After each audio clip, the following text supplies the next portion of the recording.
క్రీస్తునందు ప్రియులైన సహోదరి సహోదరులకు ప్రభువైన యేసుక్రీస్తు వారి దివ్యనామములో శుభాలు. నూతన జీవిత అనుదిన దైవ ధ్యానంలో మీరు యేసు యొక్క గొప్ప శక్తిని మరియు అధికారాన్ని ఉపయోగిస్తున్నారా?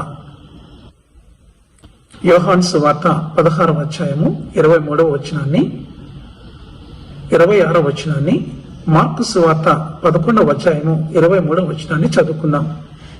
యోహాను సువార్త 16వ అధ్యాయం 23వ వచనంలో, ఆ దినమున మీరు దేని గూర్చి నన్ను అడుగరు, మీరు తండ్రిని నా పేరట ఏమి అడిగినను ఆయన మీకు అనుగ్రహించినని మీతో నిశ్చయంగా చెప్పుచున్నాను.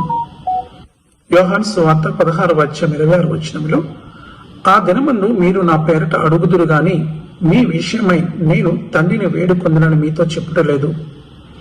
మార్కు సువార్త 11వ అధ్యాయము 23వ వచనంలో, ఎవడైనను ఈ కొండను చూచి నీవు ఎత్తబడి సముద్రములో పడవేయబడుమని చెప్పి తన మనసులో సందేహింపక తాను చెప్పినది జరుగునని నమ్మిన ఎడల వాడు చెప్పినది జరుగునని మీతో నిశ్చయముగా చెప్పుచున్నాను.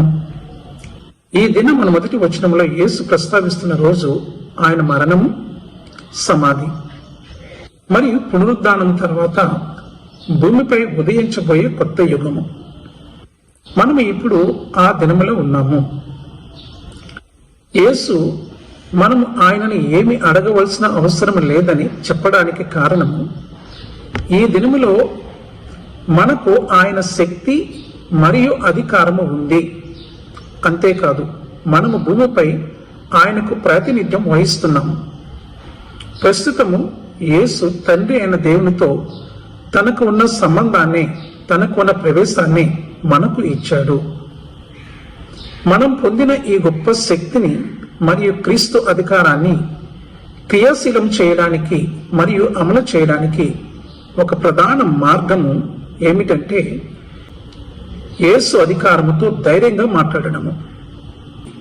ఏదైనా ఒక పరిస్థితి గురించి తండ్రి అయిన దేవునికి ప్రార్థించడానికి ఒక సమయము ఉంది. పరిస్థితితో మాట్లాడడానికి ఒక సమయం కూడా ఉంటుంది. యోహాను సువార్త 11వ అధ్యాయము 41 నుండి 43 వచనాలు. రెండు పరిస్థితులలోనూ యేసు మాదిరిగానే ప్రతిస్పందనను ఆశించండి.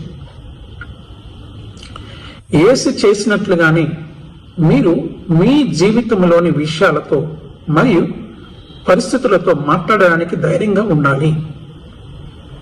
యేసు ఒక చెట్టుతో మాట్లాడాడు. మార్కు సువార్త 11వ అధ్యాయము 12 నుంచి 14 వచనాలు. మరియు తుఫాను గాలులతో మాట్లాడాడు. మార్కు సువార్త 4వ అధ్యాయం 39వ వచనంలో. అవైతే ఆయన మాటలకు ప్రతిస్పందించాయి. మీరు మీ ఆరోగ్యం గురించి, ఆర్థిక స్థితి గురించి, వివాహం గురించి అయినా, విద్యా ఉద్యోగం గురించి అయినా, పరిచర్యతో పాటు యేసు శక్తి మరియు అధికారంతో మాట్లాడినప్పుడే అవి మీకు ప్రతిస్పందిస్తాయి. రాజు వాక్కు ఎక్కడ ఉందో అక్కడ శక్తి ఉంటుంది అని ప్రసంగి 8వ అధ్యాయం 4వ వచనంలో మనకు చెప్తుంది.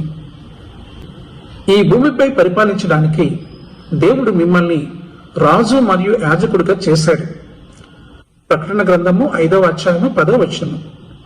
దేవుని వాక్కును పలికినప్పుడు దేవుని దూతలు మీరు చెప్పేది విని దానిని నెరవేరుస్తారు. కీర్తనలు 103వ అధ్యాయము 20వ వచనము.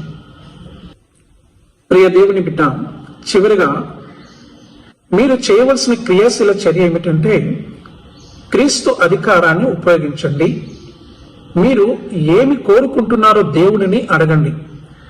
ఆపై క్రీస్తు అధికారముతో ఆ పరిస్థితితో మాట్లాడండి.